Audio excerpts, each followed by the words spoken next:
అయితే మీరు చూసినట్లయితే సాధారణమైన ఒక ప్రశ్న ప్రేక్షకులకు నాకు ఈ కార్యక్రమంలో ఏమిష్టమనగా ప్రేక్షకులు అడుగుతున్నారని మనం అడగడం కాదు. ప్రేక్షకుల తరఫున మనం ప్రశ్నించినప్పుడు అనేక జవాబులు మనం వర్డ్ ఆఫ్ గాడ్ నుండి చెప్తాము. మరియు నాకింకా ఏం సంతోషం అనగా ప్రశ్న మాత్రమే అడుగుతున్నాను, జవాబు మీరే చెప్పాలి. ఆ, జవాబు చెప్పేప్పుడు అనేక విషయాలు నేను నేర్చుకుంటా. దాని కొరకు చదవడం అనేది కాదు. అవును. అదే సమయంలో అనేక విషయాలను మనం తెలుసుకోవాలి. ఒక ప్రసంగికుడు చెప్పాడు, ప్రసంగం మొదట మనకే, ఆ తర్వాతే మిగతా వారికి అని అంటాడు. సో అవును. ఈ జవాబు మొదట నాకే. కొన్నిసార్లు అలా మాట్లాడుతున్నప్పుడే కొన్ని విషయాలు బయలుపడుతుంటాయి. అవును, అలాంటి ఒక సమయంలో ఇటువంటి ఒక విషయం ఉందని చెప్పి మనకు తెలుస్తుంది. దాని వలన మనకి ప్రయోజనంగా కరెక్ట్. ఉంటుంది. కానీ ప్రశ్న అడగడంలో అడ్వాంటేజ్ ఏంటంటే మనం నేర్చుకుంటాం, తర్వాత ఇంకా డీపర్గా వెళ్ళడానికి ఒక ఇంట్రెస్ట్ క్రియేట్ అవుతుంది. సాధారణంగా ప్రశ్న ఏమనగా, సరేనండి మీరొచ్చి పరిచర్యలో ఫుల్ టైమ్గా ఉంటున్నారు, ఈ ఫుల్ టైం పార్ట్ టైం అని అంటున్నారు. మీరొచ్చి పోతున్నారు, మిమ్మల్ని పిలుస్తున్నారు, ప్రసంగం చేస్తున్నారు, మాట్లాడుతున్నారు, అనేక వేదికలకు వెళుతున్నారు, ముగిస్తున్నారు, వేరొక దానికి పోతున్నారు, బైబిల్ బేస్గా ఉన్నది ఓకే. లేదు, మేము వచ్చి పని చేస్తున్నాం, ఒక సెక్యులర్ జాబ్లో ఉన్నాం, తిరిగి అక్కడి నుంచి ఆదివారం చర్చికి వెళతాం, మేము ధ్యానించే వస్తున్నాం, మేము ప్రయత్నించుచున్నాము, కానీ ఒక స్థాయికి పైన పోలేకపోతున్నాం అన్నట్టుగా ఒక ప్రశ్న వస్తుంది. మనం మన దానియేలు గ్రంథాన్ని చూశాము. దానియేలు ఒక వ్యత్యాసమైన క్యారెక్టర్గా ఉన్నాడు. ఏలాగునా ఆయన ఇక్కడ సక్సెస్ఫుల్గా ఉన్నాడు, కింగ్ దగ్గర సక్సెస్ఫుల్గా ఉన్నాడు, స్పిరిచువల్గా సక్సెస్ఫుల్గా ఉన్నాడు. ఆయన మరొక సమయంలో చూసినట్లయితే దేవుని యొద్ద నుండి రెవల్యూషన్ పొందుకున్నట్టు మాత్రమే కాదు, దానికి కావలసిన వివరణ తీసుకుంటున్నాడు. ఇది ఎలా సాధ్యం? మనం గతంలో చెప్పింది జ్ఞాపకం ఉండే ఉంటదనుకుంటా. అంటే డానియేలుకిని యోహానుకున్నటువంటి వ్యత్యాసములు. అవును, ఈ ట్విన్ బుక్స్ ఎలాగ ఒక కాంట్రాస్ట్ పీపుల్ దగ్గర ఇచ్చాడనేటువంటిది. అందులో మరొక విషయం, ఇప్పుడు మీరు అడిగిన ప్రశ్నకు జవాబుగా, ఈయనొచ్చి వర్క్ చేసే ఆయన, అవును, వర్క్ చేసేవాడు, గవర్నమెంట్లో పనిచేసేవాడు, ముఖ్యమైన వారితో. ముఖ్యమైన రోల్లో పనిచేసేవాడు. అదే సమయంలో యోహాన్ అయితే ఒక ఫుల్ టైం మినిస్ట్రీ చేస్తున్నాడు. అవును, ఆయన యేసు వెనుక ఫుల్ టైంకి వచ్చాడు, పని వదులుకొని వచ్చాడు. వీరిద్దరికే ఈ రెండు కార్యాలు ఇవ్వబడుతున్నాయి. ఒక పార్ట్ టైం మినిస్ట్రీ చేసే వ్యక్తికి, ఫుల్ టైం మినిస్ట్రీ చేసే వ్యక్తికి ఒకే విషయాన్ని దేవుడు బయలుపరుస్తున్నాడు. ఇవి రెండు చేరే ట్విన్ బుక్స్గా మారుతున్నాయి. అప్పుడు ఈరోజు అనేకులు అడిగే ఇదే క్వశ్చన్ ఏంటని అడిగినట్లయితే, నా దగ్గర కూడా కొంతమంది అడుగుతుంటారు, ఎంత సమయం బైబిల్ రీడింగ్కి మీరు సమయాన్ని కేటాయిస్తారు, ఎంతసేపు ప్రేయర్కి మీరు టైం స్పెండ్ చేస్తారు, ఎందుకంటే మీరు ఫుల్ టైంలో ఉన్నారు, మా వల్ల అది కుదరడం లేదు అని అంటారు. దీని వెనుక ఉన్న ఎంతో ముఖ్యమైన విషయం వచ్చి, ఫస్ట్ గాడ్ యొక్క చోసన్ వన్. మరి దేవుడు అవును, దానియేలును పిలుస్తున్నాడు, యోహాను పిలుస్తున్నాడు. పిలుపు అన్నది చాలా ప్రాముఖ్యమైంది. అయితే అందరికీ ఒక పిలుపు ఉంటుంది కదా. అంతమందికిని ఇక్కడ పిలుపు అందుకోకుండా ఎవ్వరూ లేరు. ఎందుకంటే నన్ను పిలవలేదని చెప్పలేదు. అవును, చెప్పలేము. ఎందుకలాగంటే ప్రకటన 1వ అధ్యాయము 6వ వచనం చెప్తుంది, ఆయన మనలను తన తండ్రియకు దేవునికి ఒక రాజ్యముగాను యాజకులనుగాను చేశాను. సో మన యొక్క దీనిలో యేసును అంగీకరించారు అన్నట్లయితే మీలో 2 విషయాలు ఇన్బిల్ట్. ఒకటొచ్చి కింగ్డమ్, ఇది ఇంకొకటి ప్రీస్టుడ్. రెండిటిని కలిగి ఉన్నవారే మీరు. ఈరోజు మనం పలు సమయాల్లో కింగ్డమ్ కార్యాలు కాన్సన్ట్రేట్ చేస్తున్నాం. కింగ్డమ్ కార్యం ఏదంటే, యాక్చువల్గా అక్కడ చెప్పబడింది హెవెన్లీ కింగ్డమ్, మన రాజ్యం మన రాజ్యం కాదు. మనం ఈ వరల్డ్ కింగ్డమ్కి వర్క్ చేసేది వచ్చి ఎంత ఇంపార్టెంట్గా చేస్తూ, ఈ వరల్డ్ కింగ్డమ్ అనేది గవర్నమెంట్ మాత్రం కాదు, లోకానికి పనిచేయడం అనేది. అది మనం ఏం చెప్తున్నాం, ఫ్యామిలీ కోసం చేస్తానా, పిల్లల ఫ్యూచర్ కోసం చేస్తున్నాను, నా క్యారియర్ కోసం చేస్తానా, ఇలా మనం చెప్పుకుంటూ వెళ్ళొచ్చు. ఇవన్నీ చేరు కదా, మరొకటి ఉంటుంది, తర్వాత ఉంటుంది అని చెప్పి కింగ్డమ్ పర్స్పెక్టివ్ లో మనం వర్క్ చేస్తున్నాం అనేటువంటిది ఈ రోజు అది ప్రాక్టికల్ గా మనం చేయనారంభిస్తూ, ఇది ఈ రోజు మస్ట్ అయిపోయింది, లేకపోతే ఎలా కుదురుతుంది, ఛాన్సే లేదు అనే విధంగా. బట్ అక్కడ చెప్పబడినటువంటి కింగ్డము ప్రీస్ట్హుడ్ అది కాదు, అది వేరే విషయం. బట్ నేనేం చెప్పదలుస్తున్నా, ఈ కింగ్డమ్ కి వారు వర్క్ చేస్తూ, వరల్డ్ కి వర్క్ చేస్తూ, తర్వాత తన కొరకు పనిచేస్తూ, ఫ్యూచర్ కొరకు, పిల్లల కొరకు పనిచేయడం అవుతుంది. అప్పుడు వీళ్ళొచ్చి బేసిక్గా ఒకవేళ వీళ్ళు చెప్పేది సరిగ్గా ఉంటే, వర్క్ చేసేది కరెక్ట్గా ఉన్నా, వీళ్ళలో ఇంకొకటి ఉంది, ప్రీస్ట్హుడ్ అని చెప్పి ఇన్బిల్ట్గా ఉంది. ఆ ప్రీస్ట్హుడ్లో వీళ్ళేం చేస్తున్నారు, లోకానికి పనిచేయడం ఓకే. అయితే మీలో ఉన్న యాజకత్వానికి మీరు ఎటువంటి కృషి చేశారు, ఏం ప్రయత్నం చేశారు, అది నేను చెప్పాను. ఇన్బిల్ట్గా మీలో కాలింగ్ ఉంది. అందులో ఒక బేసిక్ కాలింగ్ వచ్చి ఇవాంజలిజం. అందరికీ సువార్త ప్రకటించడం అన్నది వారి వారి మీద ఉన్న బాధ్యత. అంటే రక్షింపబడి ఉన్నారంటే మీరు సువార్తను చెప్పాలి, ఎందుకంటే మీరు పొందుకున్న రక్షణలో ఒక పార్ట్. బట్ ఈరోజు ఆ యొక్క కాన్సెప్ట్లోకి వెళ్లడం లేదు. మనం ఈరోజు ఇది ఎలా విభాగించామంటే, సేవకులు వేరుగా, మరొక ప్రక్క విశ్వాసులను. మేము పనిచేస్తాము, ఆఫరింగ్సో టైట్సో తీసుకొచ్చిస్తాం, దశమభాగ కానుకలు ఇస్తాము, దానితో మా స్పిరిచువల్ బాధ్యత ముగిసింది. మీరే ఏం చేయాలి, సేవ చెయ్యాలి, దేవుని దగ్గర రెవల్యూషన్ తీసుకోవాలి, మాకు సందేశం ఇవ్వాలి, పెళ్లి చేసి పెట్టాలా, సమాధి కార్యక్రమం జరిగించాలి, అన్ని పనులు మీరు చేయాలి. మా పనేంటి? పనికెళ్తాం, సంపాదిస్తాం, వారానికో నెలకో ఒక రోజు మేమొచ్చి ఆ స్పిరిచువల్ బాధ్యత నెరవేర్చి వెళతాము. నేను ఇది స్పిరిచువల్ కాదు, రిలీజియస్ రిచువల్స్ అంటున్నా. వారొచ్చి వారి మత సంప్రదాయాలను ఒక్కొక్క రోజు వచ్చి చేసి వెళుతున్నారే గాని వారిలో ఉండేటువంటి యాజకత్వానికో లేక దేవునికి చేయాల్సిన పనినో వారు చేయలేదు. ఏంటి విషయమంటే వీరందరూ చెప్పేటువంటి మాట ఫుల్ టైమ్గా ఉన్నారు. కొందరు ఇలా చెప్తున్నారని మీకు తెలియకపోవచ్చు. ఆయనేంటండి ఫుల్ టైమ్గానే ఉన్నాడు కదా, ఊరికినే ఉన్నాడని చెప్తారు. ఫుల్ టైమ్గా దేవునిలో ఉన్నటువంటి వాడు ఇలా చెప్పినా పర్వాలేదు, ఊరికే కదా ఉన్నాడు. ఊరికేనా? ఎలాగని అడిగితే ఆయనకేంటి ఆదివారం మాత్రమే చర్చ నడుపుతాడు, ఆ రోజే కదా తన మీటింగు, మిగతా రోజుల్లో ఫ్రీగా ఉంటాడు కదా. ఎవరు చెప్పారు? నేనెప్పుడు చెప్తాను, ఈ లోకంలో పనిచేసేవారు 6 రోజులు చేస్తారు, ఆఫీస్కో దేనికో ఒక రోజు రెస్ట్ తీసుకుంటారు కదా. హెవెను 7 రోజులు పని తీసుకుంటుంది, ఎందుకంటే ఇటర్నల్కి పనిచేస్తున్నాం. మీరొక ఇంజనీర్గా ఉన్నట్టయితే సైట్లోనే ఇంజనీర్, ఇంట్లో ఇంజనీర్ కాదు మీరు. అవునా? ఇంట్లో ఇంజనీర్గా ఉంటే మరో సమస్య సమస్య వస్తుంది. మీరొక మేనేజర్గా ఉన్నారంటే ఆఫీసులో మేనేజర్, ఇంట్లో అటువంటి మేనేజర్గా ఉండలేరు. అయితే సేవకుడు ఎక్కడికెళ్ళినాను సేవకుడే. దేవుడు మరి ఇంట్లో పడుకున్నప్పుడు ఆ రెవల్యూషన్ ఇవ్వకుండా ఉంటాడా?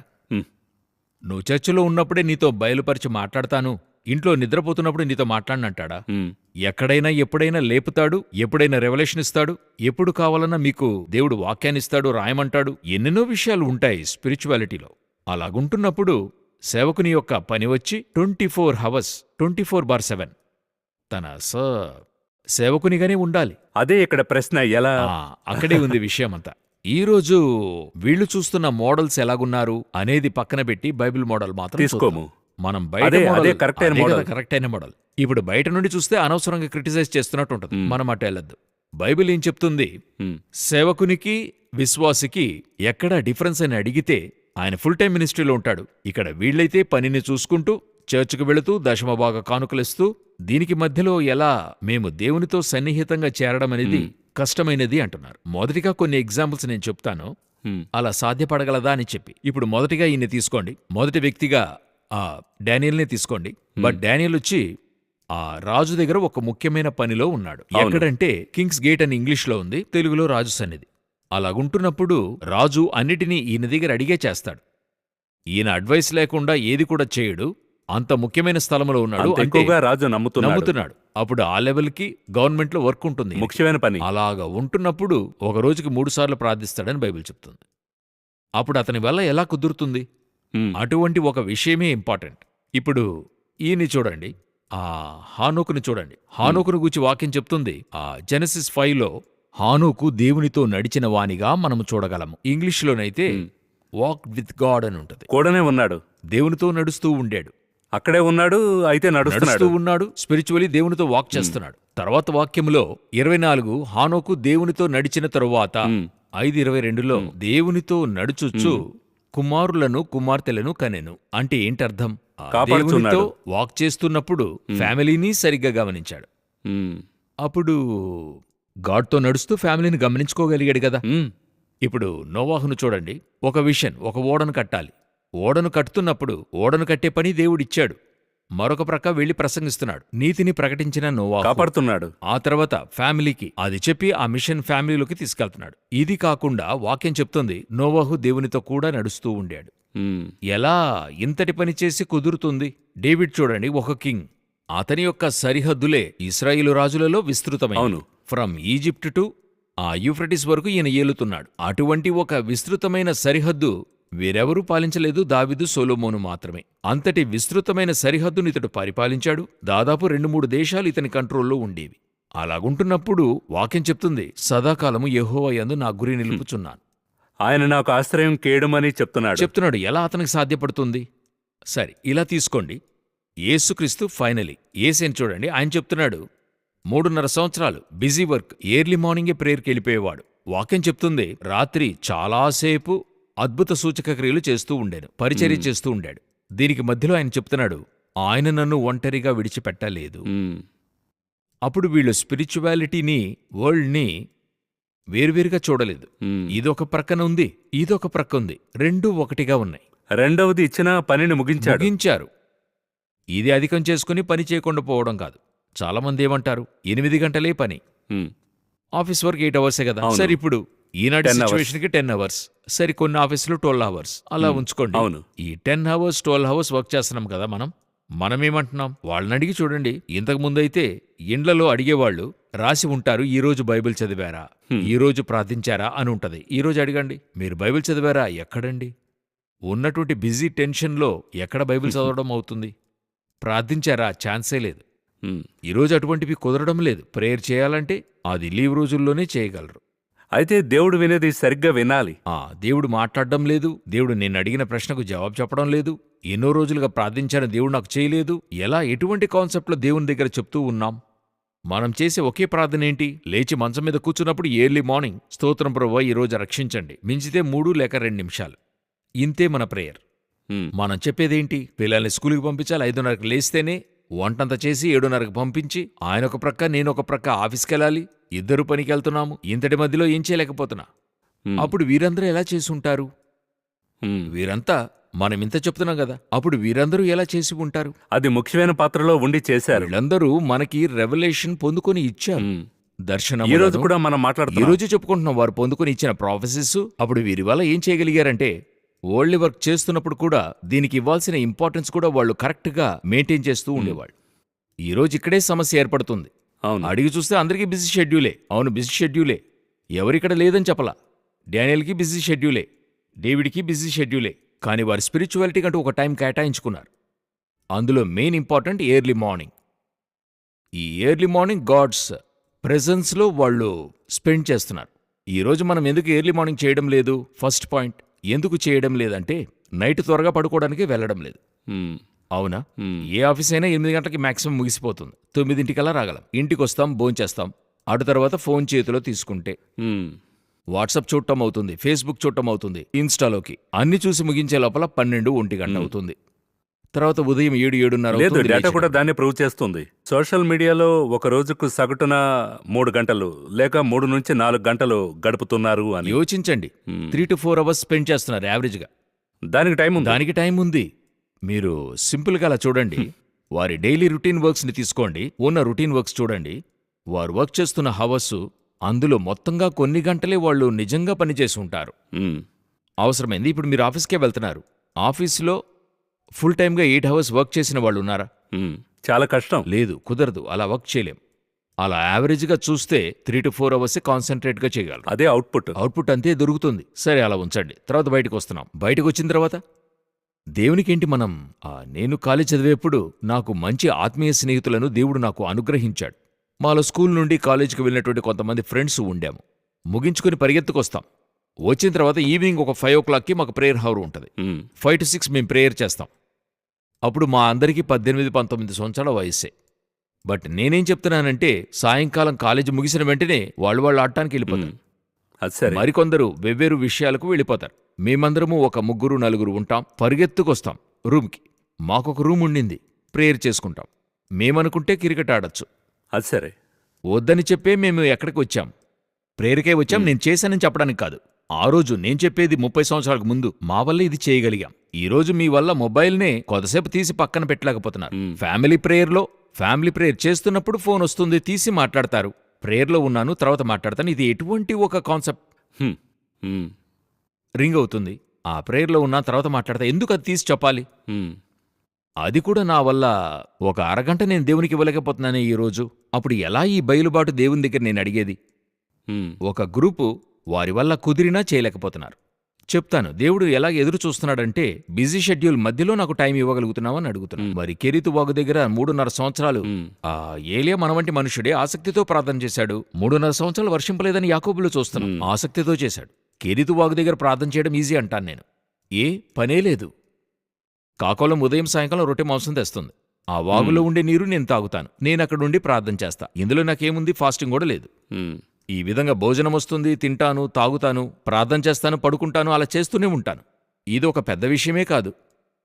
ఈ దానియేలు మిగతావారు బిజీ షెడ్యూల్ మధ్యలో ప్రార్థించారు చూడండి. That's important. ఉదయం 7:30, 8 గంటలకి లేచి వెళతాం. ప్రతి నెల 1వ తారీఖున 5:30 గంటల ఆరాధన మా చర్చిలో ఉంటుంది. 5:30కి దానికి మేం వెళతాం. 5:30 to 6:30 ముగిస్తాం. ముగించి 7:30కి ఇంటికొచ్చి బయలుదేరి పనులకు మేము వెళ్ళిపోతాం. అలా చేసిన వారు ఈరోజు అందరూ బ్లెస్సెడ్ఫుల్గా ఉన్నారు. ఆశీర్వదించబడి ఒక్కొక్కరు ఒక్కొక్క దగ్గరున్నారు. అప్పుడు దేవుని యొక్క ఆశీర్వాదం వెనుక ఒక వెల ఉంది. దేవుడు అడుగుతున్నాడు, ఈరోజు నేను ఇవ్వలేని జనరేషన్ ఇది. అదే నేను చెప్పదలుస్తున్నా. కుదరకపోతే పర్వాలా. ఇప్పుడు మా అమ్మ పీరియడ్లు మీరు చూసినట్లయితే ఉదయం 4:30కి లెగాలి. మరి లేచి ఇక ఆ కాలంలో ఉన్నవన్నీ చెప్తే భూమురంకులు అని చెప్పేస్తారు ఈరోజు మనల్ని. ఈ రోజున్న జనరేషన్ నైట్ వెళ్ళడానికి 10 గంటలు అవుతుంది. దానికి మధ్యలో వారు చర్చికొస్తారు, వెళతారు, అన్నీ చేస్తారు. ఈరోజు ఉన్న జనరేషన్కి ఇదే సమస్య. మీరు దేవునికి సమయం ఇవ్వాలంటే మీరివ్వడానికి వీలవుతుంది. Very simple. మీ ఫోన్ని ఒక 1 అవర్ ప్రక్కన పెడితేనే యూ కెన్ గివ్ టైం. అదే ఎంతో ప్రాముఖ్యంగా ఈ కార్యాలలో బేసిక్ స్టార్టింగ్ పాయింట్. అక్కడి నుండి ఇవన్నీ వస్తాయి. కమ్యూనికేషన్ అదేమనగా ఫోన్ అనున్నది కమ్యూనికేషన్. అయితే కమ్యూనికేషన్ అనున్నది ఎందుకంటే అది మనకు అవసరం, కానీ అదే మనకు డిస్ట్రాక్షన్ గా మారుతుంది. దేవుడు ఒక కమ్యూనికేషన్ చెప్తున్నాడు, ఆ కమ్యూనికేషన్ మిస్ చేస్తున్నాము. ఈ కమ్యూనికేషన్ పెట్టుకుంటున్నాం అనుకుంటున్నాం. అదొచ్చి వైఫై లాగా గాడ్ ఒక ప్రక్క, ఎటువంటి మధ్యలో ఏ కనెక్షన్ ఉండదు, పరిశుద్ధాత్మడే కనెక్షన్. అవును, ఇటు ఒక వైఫై. ఇందులో మీరు ఏ వైఫైతో కనెక్షన్ పెట్టుకుంటారో ఇంపార్టెంట్. అవును. దానియేలు జీవితంలో సరే ఒక రాజు కాదు, అనేక మంది రాజుల దగ్గర ఒక ఫేవరబుల్ అనుకూలంగా ఉన్నాడు, ఒక స్టాండ్ తీసుకుంటున్నాడు. ఒక్కొక్క రాజు దగ్గర రాజ్యాంగం మారుతున్నప్పుడు అధికారులంతా మారుతారు కదా, అది సాధారణమైన విషయం. అయితే ఈయన్ని చూసినట్లయితే ఏ రాజు అయినా ఈయన యొక్క స్టాండ్ అలాగే ఉంది. ఏదో దీని రహస్యం, దీని వెనుక కథ ఏవై ఉంటుంది. ఇప్పుడు 6వ అధ్యాయంలో ఒకే వాక్యం అది. ఆ ఒక వాక్యాన్ని మీరు చదువుతున్నప్పుడు ఎంతో క్యాషువల్గా తెలుస్తుంది. అవును, నేను చదువుతాను. 6వ అధ్యాయము 28వ వచనం. ఈ దానియేలు దర్యావేషు ప్రభుత్వ కాలమందును పారసీకుడగు కోరేషు ప్రభుత్వ కాలమందును వర్ధిల్లెను. ఇక్కడ 2 కింగ్స్ గురించి ఉంది. అవును, డారియస్ అండ్ పర్షియన్ సైరస్ కోరషు. ఈ 2 ప్రభుత్వ కాలములందు వర్ధిల్లడం జరిగింది. సరే, దీనికి ముందుగా ఎవరు ఉండారని చూసినట్లయితే నెబుకద్నెజర్. అవును, నెబుకద్నెజర్ కాలములోనూ అతడు సక్సెస్ఫుల్. ఎక్కడుండాడు? కింగ్స్ గేట్ దగ్గర ఉండాడు. సో నెబుకద్నెజర్ తర్వాత ఎవరు రాజు అంటే బెల్షస్సర్. బెల్షస్సర్ పీరియడ్లో ఈయన పట్టించుకోకుండా ఉండారు. ఒక ప్రక్క ఉంటూ ఉండాడు. ఒకరోజు ఈయన కనిపెడతారు, ఓ డానియేల్ అనే వ్యక్తి ఉన్నాడు, ఎంతో నాలెడ్జబుల్ పర్సన్, స్పిరిచువల్ పర్సన్ అనేది జ్ఞప్తికొస్తుంది. కనిపెట్టినప్పుడు ఆ రోజు బెల్షస్సర్ కాలం ముగిసేప్పుడు సక్సెస్ ఈయన ఆడే. ఈయనకి వస్త్రం తొడిగించి దేశంలోనే 3వ అధికారిగా చేశారు. సో నెబుకద్నెజర్ కావచ్చు, బెల్షస్సర్ అయినా కానివ్వండి, లేక ఆ తర్వాత వచ్చిన డారియస్, అతను గాని అతని తర్వాత సైరస్ గాని, వీరి అందరి యొక్క కాలంలోనూ దానియేలు కార్యము సక్సెసే. ఇది చూడటానికి ఎంతో ఈజీగా ఉంది. ఒకే లైన్లో చదువుతున్నాం కదా. దీని యొక్క డ్యూరేషన్ చూసినట్లయితే మోర్ దెన్ 100 years. అలా వారు చెరపట్టుబడిన దగ్గర నుంచి చూస్తే 70 to 100 years డ్యూరేషన్ ఉంటుంది. ఎలా ముగిసింది? ఈ విధంగా వీరి సామ్రాజ్యములను చూసినట్లయితే నెబుకద్నెజరు, బెల్షస్సరు బాబిలోనియన్ డైనాసిటీ. అవును, డారియస్ ఒక డైనాసిటీ, పర్షియన్ ఒక డైనాసిటీ, మెడో పర్షియన్, మాదీయులు, పారసీకులు, వీరిద్దరును వెవ్వేరు డైనాసిటీ. వీరొచ్చి బాబిలోనియన్ డైనాసిటీ. 2 కళాచారములు. మాదీయుల భాష వేరు, బబులోను వారి భాష వేరు, వీరి రిలీజియన్స్ వేరు. వీరందరూ ఇస్తారనే దేవతను ఆరాధించేవారిగా ఉన్నారు. వీరి యొక్క కల్చర్ వేరు. సరేనా? ఇంత మందితోనూ ఒకని వల్ల ఎలా సక్సెస్ఫుల్గా ఉండగలిగాడు? ఈ క్వశ్చన్ వచ్చి చాలా ఇంపార్టెంట్ కదండి. నేననేది అతని స్పిరిచువాలిటీ లాస్ చేసుకోకుండా, కాంప్రమైజ్ చేసుకోకుండా. రాజభోజనం నియమించబడుతుంది, వారు అపవిత్రము కాకూడదని, వాటిని పుచ్చుకొనకుండా వారికి సెలవిమ్మని చెప్పి వెళ్ళి ఆ నపుంసకుల అధిపతి దగ్గర ఆ విషయాలను మాట్లాడి శాఖధాన్యాదులు ఇవ్వమని అడుగుతారు. అందులో చాలామంది చెప్తుంటారు, ఓ డానియేల్ వెజిటేరియన్ కాబోలు. అక్కడ వెజిటేరియనా కాదా అనేటువంటి కాన్సెప్ట్ అక్కడ కాదు. అక్కడ చాలా చక్కగా ఉంటుంది. రాజు యొక్క భోజనము చేతను ద్రాక్షారసము చేతను. దానియేలు ప్రవచన పుస్తకం 1వ అధ్యాయంలో అందులో 8వ వచనములో, రాజు భుజించు భోజనమును పానము చేయు ద్రాక్షారసమును పుచ్చుకొని తన్ను అపవిత్రపరచుకొనకూడదని దానియేలు ఉద్దేశించి. అంతే కదండి. రాజు భుజించు భోజనమును పానము చేయు ద్రాక్షారసమును పుచ్చుకొని తన్ను అపవిత్రపరచుకొనకూడదని దానియేలు ఉద్దేశించి. వాళ్ళకొక రిచువల్స్ ఉంది, అది ఆ చోట వాళ్ళు ఉంచారు బాబిలోన్లో. మా వల్ల అది ఫాలో చేయలేమో అని అంటున్నారు అక్కడ. ఇంకా చెప్పాలంటే అది వద్దంటే ప్రమాదం. ఎలా? ఇతన్ని చంపేస్తారు. వీళ్ళొక స్లేవ్ అక్కడ పోతే ఎటువంటి చాయిస్ ఏం లేదు. స్లేవ్లో కొంత బెటర్ స్లేవ్ ఈయన. అంతే. వీళ్ళలో సౌందర్యవంతులు, విద్యా ప్రవీణత గలవారిని వేరు చేసి ఉంచారు. దాదాపు మీరు చూసినట్లయితే 100 years ముందు రష్యాలో జీవిష్ వారిని రిలీజ్ చేయడానికి అంగీకరించలేదు అప్పుడున్నటువంటి ప్రెసిడెంట్. ఎవరిని వదలము అన్నారంటే ఈ కూలి చేసేవారు ఇటువంటి వారినంతా దేశాన్ని వదిలి వెళ్ళమన్నారు. అయితే డాక్టర్స్ని వదలమన్నారు. డాక్టర్స్ దేశాన్ని వదిలి వెళ్ళాలంటే యూ మస్ట్ పే అన్నాడు. ఎందుకంటే ఈ స్లేవ్స్ లో ఉన్న వారిని ఏం చేశాడంటే విద్యావంతులను వేరు చేయడం జరిగింది. ఆ విధంగా నెబుకద్నెజర్ ఆ కాలంలోనే చేశాడు. వారిని అలా సెగ్రిగేట్ చేసి అతనిలా బెటర్ స్లేవ్ అయితే స్లేవ్ బానిసతను. అప్పుడు వీళ్ళకి ఎటువంటి చాయిస్ ఉండదు. నేను ఏం తింటాను ఏం తినకూడదనే ఏ గత్యంతరము లేదు. ఇచ్చింది తినాలి. అదేక దారి. మరొక యాంగిల్లో యోచించండి. నేను సంఖ్యలతో బానిసగా తేబడ్డాను. నాకు రాజభోజనం దొరుకుతుంది. నేనెలాగుంటాను? ఇంకా చాలా హ్యాపీగా ఉంటుంది. ఇస్తున్నారు కదా, దొరికితేనే చాలే. ఇప్పుడు తిండితోనే పతనం ఆరంభమైంది కదా ఏదెన్లో. ఇతనికి అదే విధమైన ఒక టెస్టింగ్ పాయింట్. అయితే ఇక్కడ ఒక వచనం చాలా తేటగా ఉంది, స్పష్టంగా ఉంది. తన్ను అపవిత్రపరచుకొనకూడదు. ఇక్కడే దానియేలు తీసుకుంటున్నటువంటి ఒక స్పిరిచువల్ స్టాండ్. నాకు మొదటిగా దేవునితో ప్రిఫరెన్స్. నేను బానిసగా ఉన్నా సరే, రాజు సన్నిధిలో నేను ఉన్నా సరే, తర్వాత మాదీయ ప్రభుత్వంలో మరొక చట్టము జారీ అవుతుంది. రాజు తప్ప వేరింకెవరికి విన్నపం చేయకూడదని చెప్పి అక్కడ చక్కగా దానియేలు తెలియక చేశానని ఉండదు. వాక్యం స్పష్టంగా ఉంది. ఇట్టి శాసనము సంతకము చేయబడినని దానియేలు తెలిసికొనినను యథాప్రకారముగా. రాజాజ్ఞది. ఇతను రాజుకెంతో ఇంపార్టెంట్ పర్సన్, క్లోజ్ ఫ్రెండ్. అయితే ఇతనికి తెలియకుండా ఒక చట్టం ఆజ్ఞాపించబడదు. చట్టమొచ్చింది, ఇతనికేంటి? రాజు చట్టం వేశాడా? సరే, దానిపాటికి అది పోని, మన పని మనం చూద్దాం. ప్రేయర్ చేస్తూ ఉన్నాడు. ఈరోజు అనేకులు ఏం చెప్తున్నారంటే, బైబిల్ వచ్చి ఒక కార్యాన్ని చెప్తున్నప్పుడు, అలాగే వరల్డ్ గవర్నమెంట్ ఒక కార్యాన్ని చెప్తున్నప్పుడు, నేను అది బైబిల్కి అగేన్స్ట్గా ఉంది కాబట్టి నేను లోబడలేను అని చెప్పడానికి ఏం లేదు. ఒక ధైర్యం లేదు ఎవరికి. దానికి ఏ అనుకూల వాక్యం తీసుకుంటున్నారు? దేవుడు చెప్పున్నాడు, ప్రతివాడును పై అధికారులకు లోబడి ఉండవలను అని ఉంది కదా. అందువల్ల అధికారులకు ప్రభుత్వానికి లోబడి ఉండటం అవసరమే దేవునిలో. నాకెంతో నచ్చిన వాక్యం, పిల్లల్లారా మీ తల్లిదండ్రులకు విధేయులు కావాలి, ప్రభువునందు విధేయులై ఉండుడి. అంటే దానికేంటి అర్థం? ప్రభువులో కాకపోతే విధేయులు కాకూడదని ఉంది. ప్రభువునందు విధేయులై ఉండుడి. ప్రభువునందు ఒక విషయాన్ని వారు చెప్తున్నారా? We must follow. పలు సమయాల్లో తల్లిదండ్రులకే ఇదే బైబిల్ చెప్పే ఆజ్ఞగా ఉంది. ఆ తర్వాత వరల్డ్ ఎవరు చెప్పినా ఏముంది? మనం ఈ చోట ఏం చేస్తున్నాం? స్పిరిచువాలిటీ సాక్రిఫైస్ చేస్తున్నాం. దానియేలు స్నేహితులు కూడా వారు ఫైర్లో ఒక స్టాండ్ తీసుకుంటున్నారు. అదేమనగా అతను చెప్తున్నాడు, రాజా వచ్చి వీరిని కాపాడడానికి ప్రయత్నించుతున్నట్లుగా ఒక లైన్ వస్తుంది. అలాగైతే మేము ఇప్పుడే చెప్తున్నాం, మమ్మల్ని ఎత్తి పడేయండి. కాపాడినా సరే కాపాడలేకపోయినా సరే మేము దిగిరాము అనే విషయంలో మాత్రం అని వారు స్టాండ్ తీసుకున్నారు, ప్రతిజ్ఞ తీసుకున్నారు. వాళ్ళెంతో ఫర్మ్ స్టాండ్ తీసుకుంటారు వాళ్ళు అక్కడ. అవును. ఇప్పుడు దాని గురించిన ఒక విశ్లేషణలో ఆ కమెంటరీలో వారు చెప్పిన విషయం, వారు చెప్పిన విధం ఏంటంటే, ఈ అగ్నిగుండము నుండి దేవుడు మమ్మను రక్షించుటకు సమర్థుడు, రక్షింపకపోయినను అని అంటారు కదా. ఆ చోట నెబుకద్నెజరు ఎందుకు అంతగా కోపడ్డాడంటే, ఆ కమెంటరీలో ఉంటుంది, మమ్మల్ని దేవుడు రక్షించినా సరే, లేదా నీవే కనికరించి మమ్మల్ని వదిలిపెట్టినా సరే సాష్టాంగపడమంటున్నారు. నువ్వే మాకు నచ్చచెప్పి ఆ కార్యం చేయమనగాని మేము దాన్ని నమస్కరించమంటారు. ఆ స్థాయికి స్పిరిచువాలిటీలో వారు ఇంపార్టెన్స్ ఇచ్చారు. అదియే వారి హెచ్చింపునకు కారణమైంది.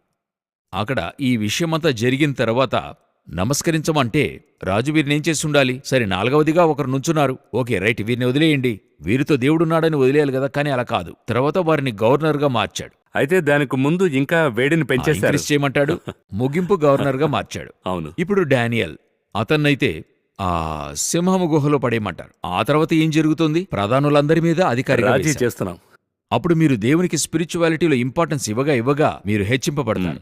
మనమేం చేస్తున్నాము? హెచ్చింపబడాలనే దానికోసము స్పిరిచువాలిటీ టైంని మనము కాంప్రమైజ్ చేస్తున్నాం. కాంప్రమైజ్ అంతా కాదు, నేను కొంత కఠినమైన పదమే వాడుతున్నా. దొంగలిస్తున్నామంటున్నాం. ఆ యొక్క టైంని తీసేస్తున్నాం. తీసేసి చదవడం కానివ్వండి, పనికి వెళ్ళడం కానివ్వండి, ఇందులో ఇంపార్టెన్స్ ఇచ్చి, దేవునికి తెలుసు, దేవుడు చూసుకుంటాడు. మేము చదువుకునే రోజుల్లో సండే స్పెషల్ క్లాస్ వేస్తే వెళ్ళము, ఏ స్పెషల్ క్లాస్కి కూడా వెళ్ళము. ఏంటి కారణం అంటే, అది గాడ్స్ డే. గాడ్స్ డే అంటే అదే అని కాదు, మనకి సండే ఆ రోజు వెళ్తున్నాం. ఈరోజు సండే ఏది పెట్టినా సరే పర్ల దేవునికి తెలుసు, ప్రార్థనతో వెళ్ళిరా. పిల్లల్ని పంపుతున్నారు. తర్వాత ఏం చెప్తున్నారు? పిల్లలు పాస్ అవుతున్నారు. వారు చదివారు, పాస్ అయ్యారు, సీటు దొరికింది, అన్నీ దొరికాయి.